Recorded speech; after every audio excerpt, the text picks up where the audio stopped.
And Armed Conflict Bill, third reading. Honourable Chris Finlayson. Mr Speaker, I move that the legislation bill be now read a third time. This is a very important piece of legislation. It's based on the Law Commission's recommendations in its 2008 report, Presentation of New Zealand Statute Law, and its 2009 report, Review of the Statutes Drafting and Compilation Act 1920.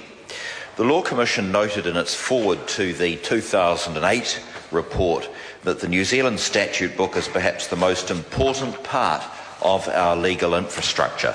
So it goes without saying that legislation must be accessible to all New Zealanders. It needs to be readily available, easy to navigate, clearly written and kept up to date.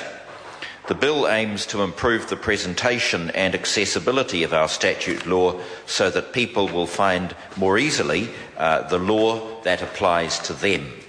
The bill updates and brings together the law on drafting, printing and publication and disallowance all into one statute.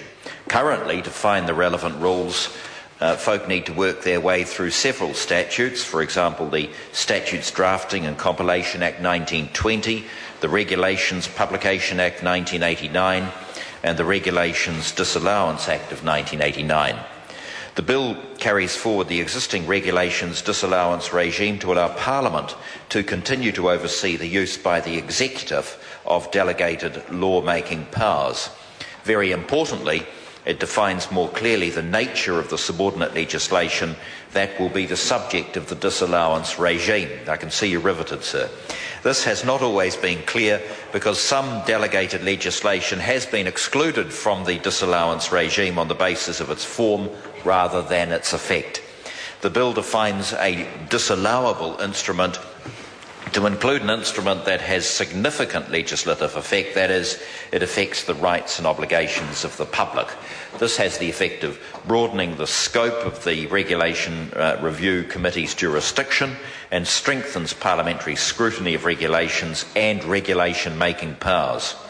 The bill also does a number of other things. Some of our law that deals with the technical or operation aspects of a policy is set out in documents that are incorporated by reference into our delegated legislation. The material may have been developed by a specialist government agency or by a private or overseas organisation, and it may be impractical to include this technical, lengthy material in delegated legislation. So the practice has been to include provisions in individual statutes to enable material to be incorporated by reference in instruments made under these statutes. Since 2003, standard provisions set out in the LAC guidelines containing important public consultation and access requirements have been used. The bill includes these as generally applicable provisions so they won't need to be duplicated in every new bill. This will ensure greater clarity and consistency in how this material is to be incorporated into our law. The Parliamentary Council Office's governance arrangements and operations are also being modernised under the bill to reflect how the office operates today and, very importantly, to ensure its continuing independence. That office ensures that bills and regulations are properly drafted, and I believe I speak for all members when I say it does a fine job on behalf of all of us.